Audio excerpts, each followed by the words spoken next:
Ada mereka yang sakit, ada mereka yang kehilangan, ada mereka yang meninggalkan. Tidak satu, tidak dua. Mereka pergi bergerombol dalam gelombang bernama kematian. Pandemi akan pergi seperti kabut yang hilang sebelum fajar. Asal kalian tidak membawa ego, bergerombol di sana-sini, berhahaha mengabaikan yang diatur. Sungguh elok jika kalian peduli atas nama kemanusiaan. Pakai masker, harga mati. Gak pakai masker, bisa mati.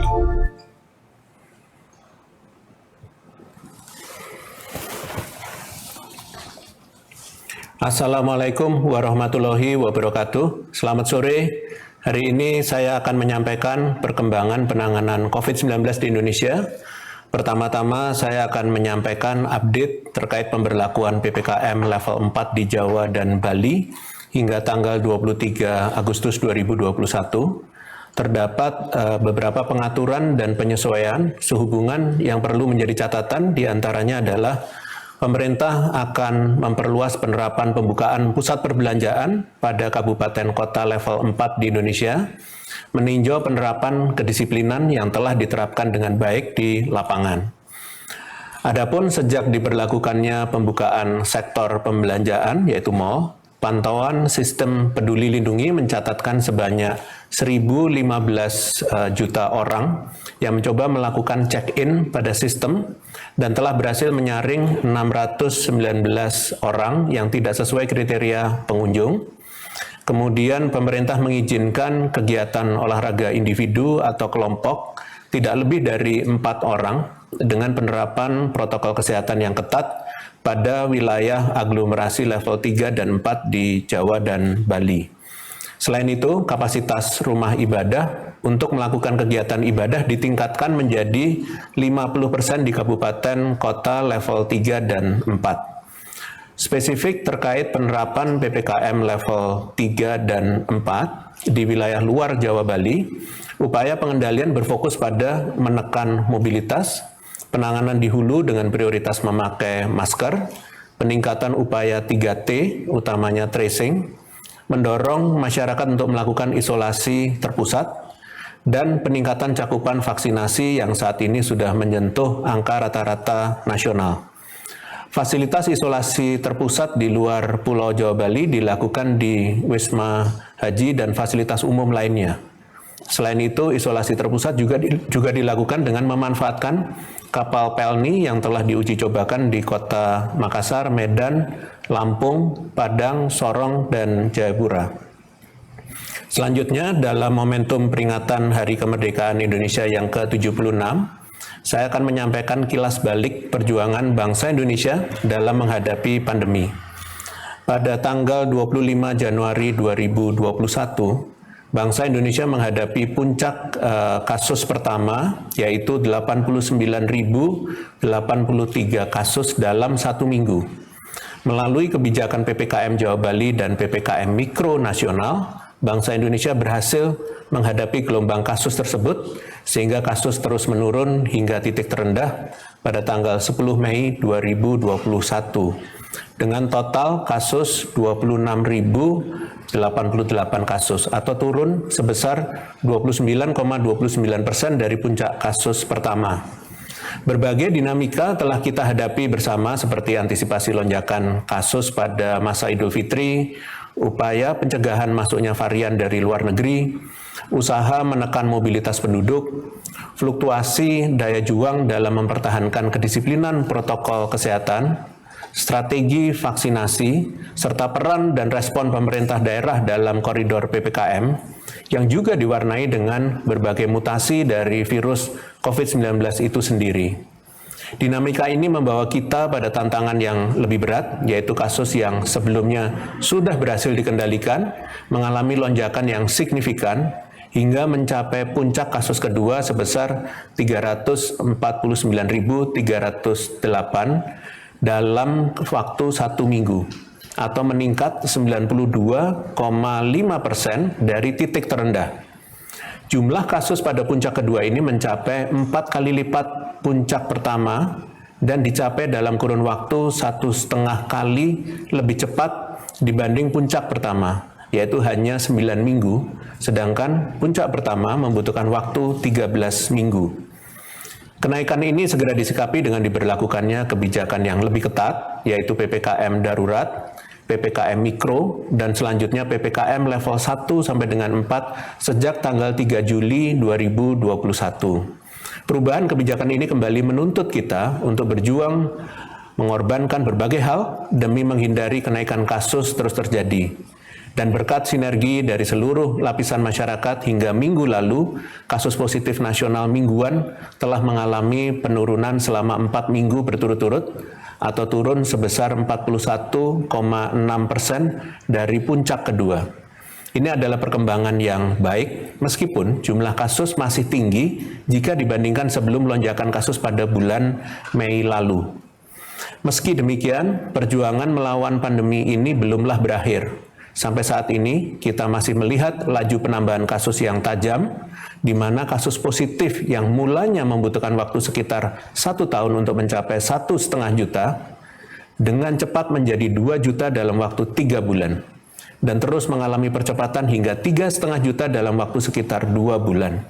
Begitu pula dengan kasus kematian yang membutuhkan waktu 1 tahun untuk mencapai 40.000 jiwa, mengalami percepatan hingga 50.000 dalam waktu 2 bulan, 60.000 dalam waktu 1 bulan, dan 110.000 atau hampir 2 kali lipat dalam sebulan terakhir.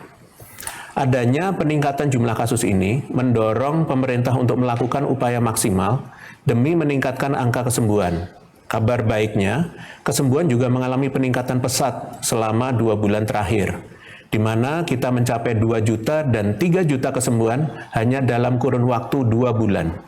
Angka kesembuhan yang juga mengalami percepatan ini menunjukkan kemampuan bangsa Indonesia dalam menyesuaikan diri mengambil langkah-langkah pengendalian yang semakin responsif dan tepat.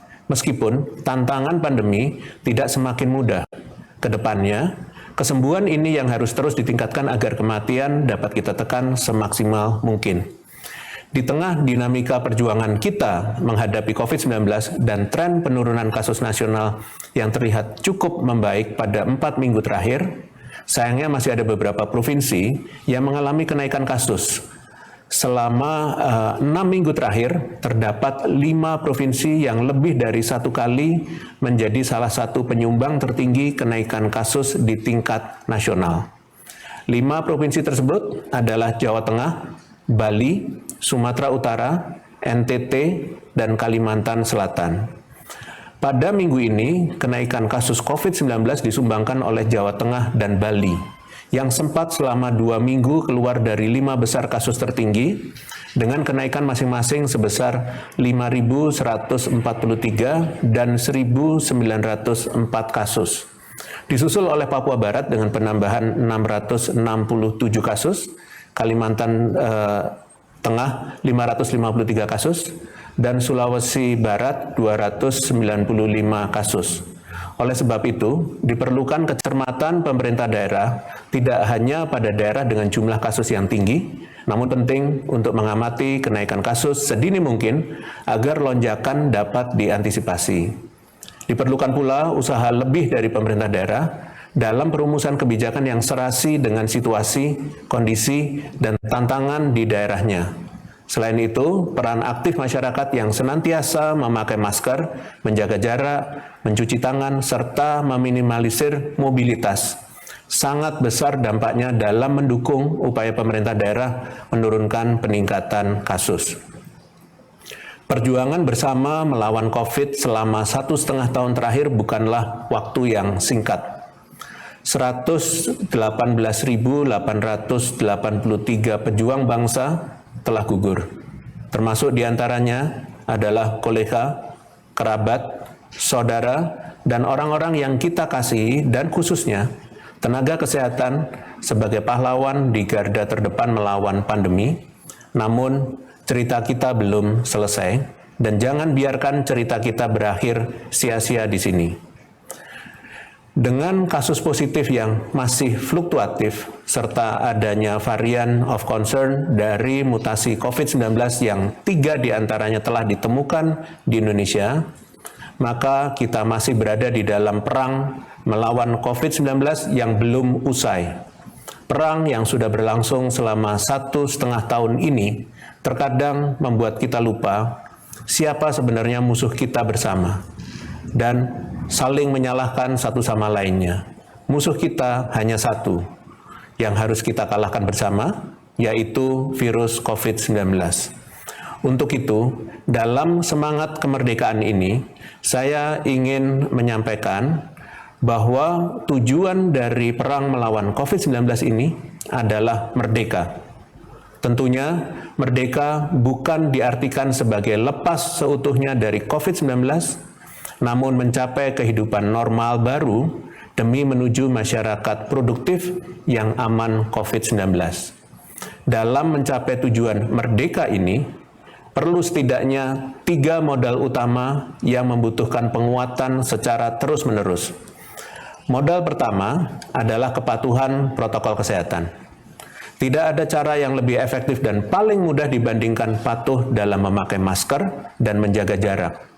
Pencegahan penularan COVID-19 harus dilakukan secara disiplin dan terus-menerus untuk mencapai kehidupan produktif yang aman COVID. Dan berdasarkan data per 15 Agustus, saat ini masih ada sebanyak 25,59% desa atau kelurahan dengan kepatuhan memakai masker yang rendah, serta ada 26,21% desa atau kelurahan di Indonesia dengan kepatuhan menjaga jarak yang rendah. Data kepatuhan ini juga belum sepenuhnya menggambarkan kondisi di lapangan, karena dari 34 provinsi, hanya 4 provinsi yang lebih dari 50% desa atau kelurahannya melaporkan kepatuhan protokol kesehatan. Bahkan sebanyak 11 provinsi atau kurang dari 10% desa atau kelurahannya yang sudah melapor. Hal ini penting untuk segera diperbaiki agar modal kita semakin kuat dalam menuju merdeka COVID-19. Modal kedua adalah penguatan kebijakan dan koordinasi. Memasuki tahun 2021, kebijakan penanganan COVID-19 berfokus pada karakteristik, kondisi, dan kesiapan daerah masing-masing, karena tentunya dengan Indonesia sebagai negara kepulauan yang terdiri dari 34 provinsi dan 514 kabupaten kota, pendekatan yang dilakukan untuk penanganan COVID-19 dapat berbeda-beda setiap daerahnya. Penguatan koordinasi melalui posko tingkat desa atau kelurahan ini juga menjadi salah satu inovasi di tahun ini, yang juga akan diperluas menjadi posko atau satgas di fasilitas publik. Namun sayangnya, hingga tanggal 15 Agustus, dari sekitar 80.000 desa kelurahan di Indonesia, baru sekitar 23.000 diantaranya yang telah membentuk posko. Tidak hanya itu, dari 23.000 posko yang telah terbentuk ini, tidak semuanya rutin melaporkan kinerjanya. Rata-rata baru sekitar 46% desa kelurahan di tiap provinsi yang telah melaporkan. Tentunya hal ini juga perlu untuk terus ditingkatkan, mengingat koordinasi pusat dan daerah merupakan salah satu elemen kunci dalam keberhasilan penanganan COVID-19. Posko juga menjadi tombak pengawasan dan pelaporan kepatuhan protokol kesehatan serta penanganan dini pada tingkatan terkecil. Modal ketiga adalah kesiapan fasilitas kesehatan. Saat ini, kapasitas fasilitas kesehatan kita sudah jauh bertambah dan lebih baik dibandingkan pada awal pandemi. Sebanyak hampir 117.000 dari 276.000 atau 42% tempat tidur di rumah sakit seluruh Indonesia telah dimanfaatkan untuk penanganan COVID-19. Dengan bor saat ini sudah turun menjadi 39% pada isolasi dan 57% pada ICU. Jumlah laboratorium pemeriksa COVID juga terus bertambah. Saat ini terdapat 796 laboratorium di seluruh Indonesia yang memungkinkan pemeriksaan dalam jumlah banyak hingga per tanggal 15 Agustus, cakupan testing kita secara nasional telah mencapai 325% atau 3 kali lipat dari standar WHO. Penguatan yang juga dilakukan adalah penyediaan tempat isolasi terpusat sebagai antisipasi kenaikan kasus dan penuhnya rumah sakit rujukan COVID. Saat ini sudah terdapat lebih dari 20.000 tempat tidur dari isolasi terpusat di Jabodetabek, Bandung Raya, Solo Raya, Yogyakarta, dan Bali. Dengan ketiga modal ini, apabila kita, seluruh lapisan masyarakat dan pemerintah secara disiplin dan konsisten terus menguatkan dan meningkatkannya, maka bukan tidak mungkin kita akan mencapai titik di mana kita merdeka COVID-19, yaitu merdeka untuk melakukan aktivitas dan produktif seperti sedia kala dengan tetap aman dari bahaya tertular COVID-19. Saya harap fakta dan kesadaran atas sumber daya yang dimiliki Indonesia dapat menumbuhkan semangat baru bagi kita untuk melawan COVID-19. Alangkah baiknya apabila dalam masa-masa ini kita dapat berfokus pada usaha untuk memaksimalkan sumber daya yang ada terlebih, mengingat dengan mobilisasi yang masih terbilang belum maksimal. Ekonomi kita mengalami kenaikan sebesar 7%. Prioritas kita sebagai bangsa seyogyanya terletak pada usaha kolektif untuk memanfaatkan modal sumber daya yang ada, penerapan usaha preventif, dan percepatan reaksi untuk mencegah terjadinya lonjakan kasus COVID-19 di masa depan.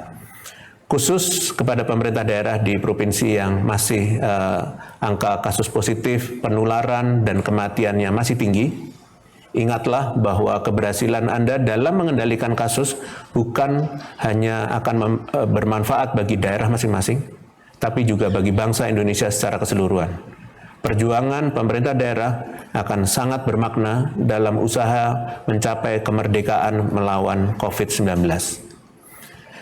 Setelah kita mencoba melakukan kilas balik perjuangan pengendalian COVID-19 yang sudah kita lakukan sekuat tenaga untuk bertahan, diharapkan menjadi modal yang kuat.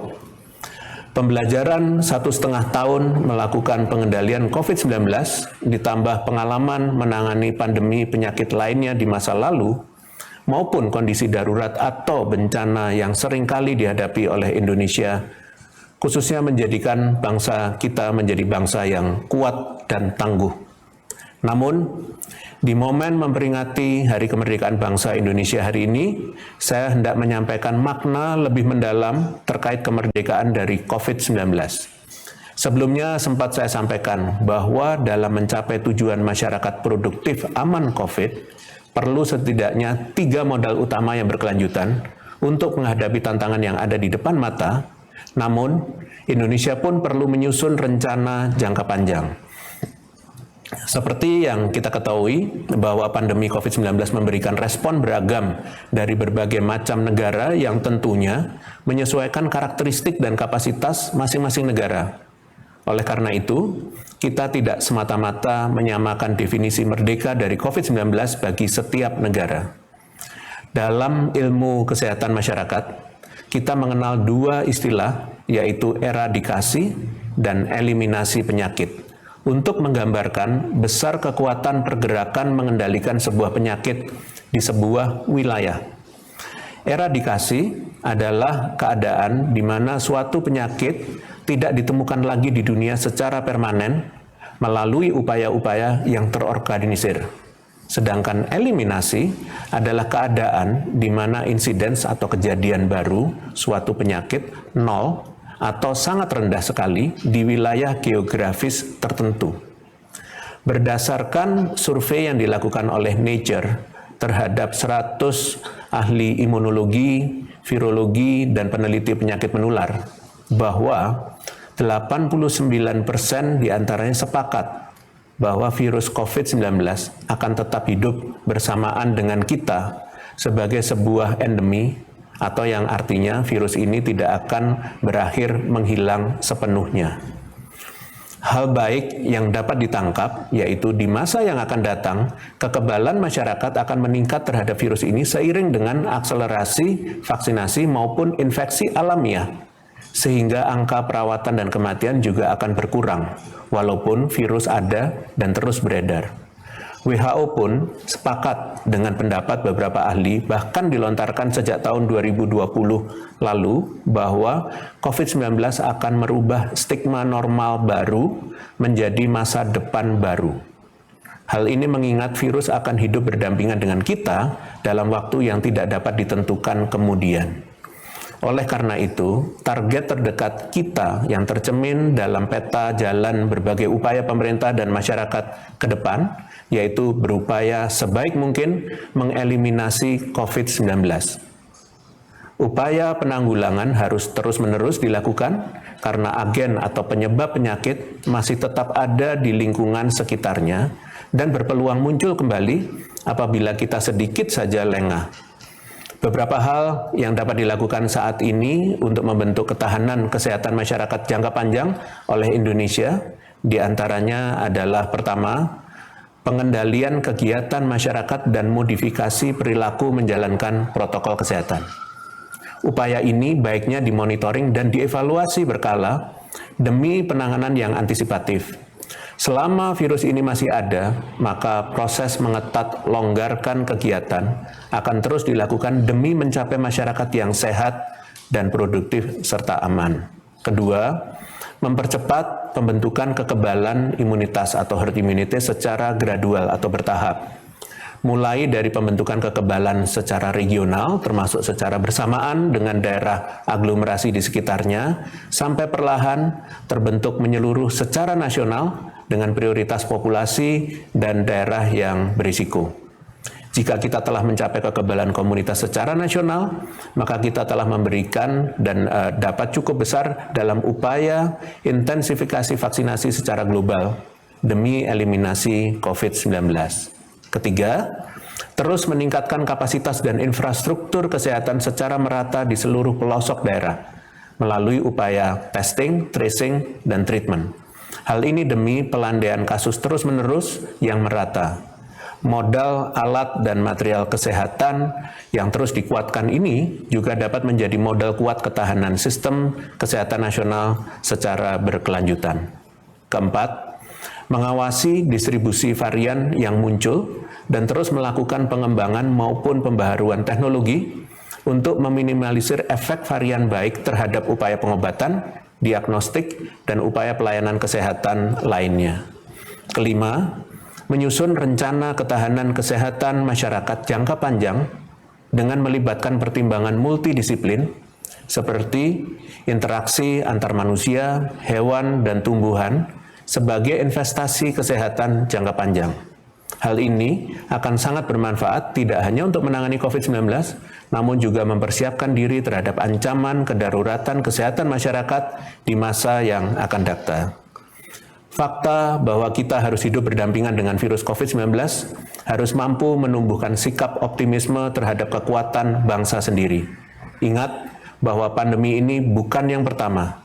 Sejarah peradaban manusia mencatatkan bahwa manusia kuat dan mampu belajar dengan baik. Hasilnya, terdapat beberapa penyakit yang dapat dieradikasi atau hilang secara permanen, seperti flu Spanyol, cacar, dan flu babi. Saya pun berharap sikap optimisme ini dapat mengunggah rasa nasionalisme dan patriotisme dari setiap orang berperan melawan serangan COVID-19 sesuai kemampuan dan kapasitas masing-masing. Sebagai penutup, saya ingin menyampaikan informasi terkini terkait penanganan COVID-19. Kementerian Kesehatan secara resmi telah menurunkan harga pemeriksaan RT-PCR sebesar 45%. Dengan demikian, tarif PCR tertinggi di Pulau Jawa Bali adalah 495.000 dan di luar Jawa Bali adalah 525.000. Dengan adanya penetapan tersebut, Kementerian Kesehatan menghimbau Dinas Kesehatan Provinsi dan Dinas Kesehatan Kabupaten Kota untuk melakukan pembinaan dan pengawasan terhadap pemberlakuan pelaksanaan batasan tarif tertinggi untuk pemeriksaan PCR.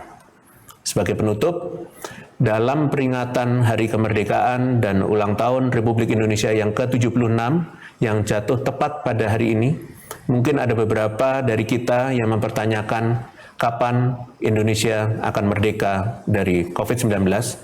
Mengingat banyak kebiasaan baru yang kita jalani selama masa pandemi seolah-olah merenggut kebebasan kita.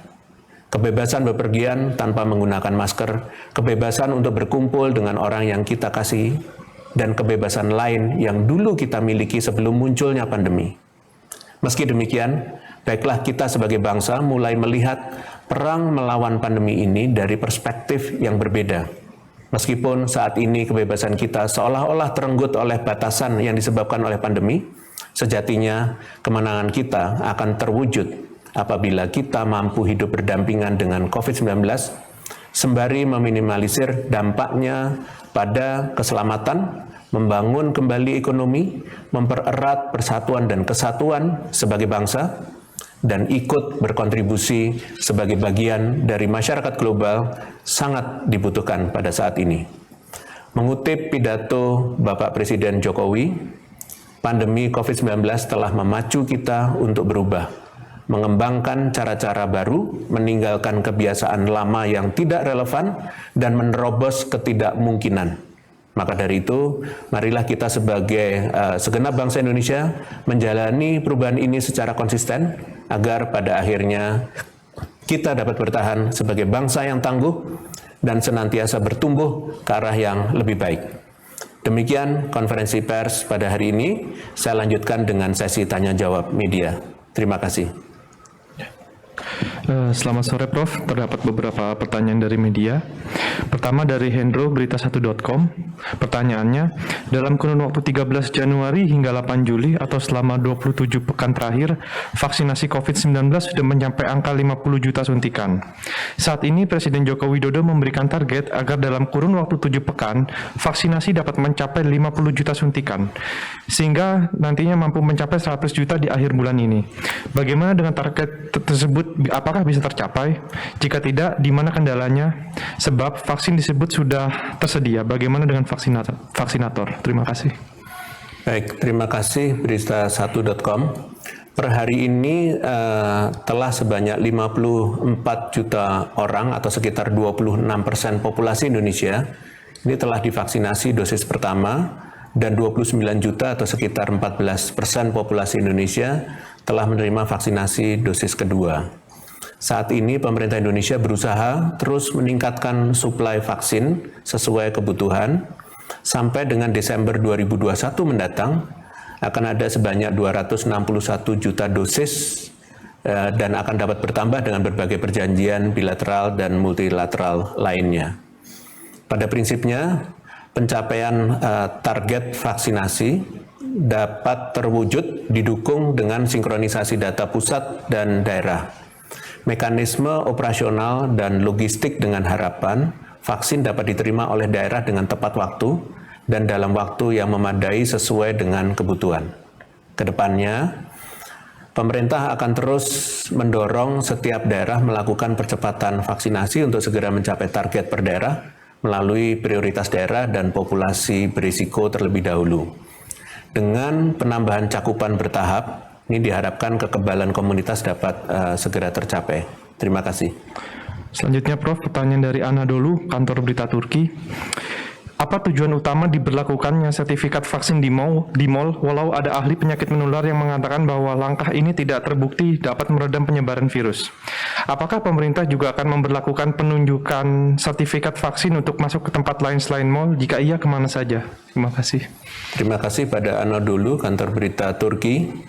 Perlu ditekankan bahwa pembukaan sektor perbelanjaan yang dilakukan ini diikuti dengan protokol kesehatan yang ketat demi menekan peluang penularan seoptimal mungkin.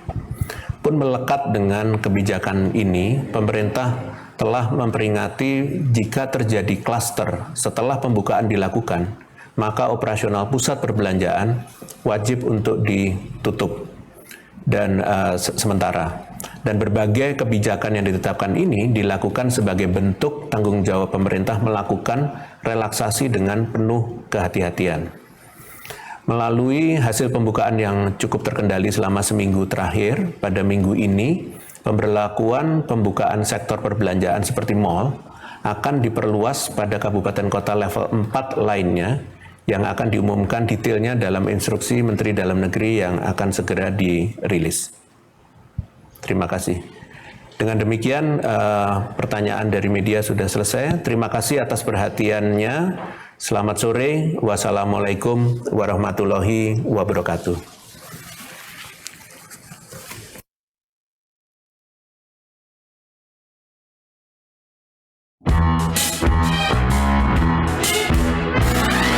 Hari dengan tiga wajib, wajib iman, wajib amal.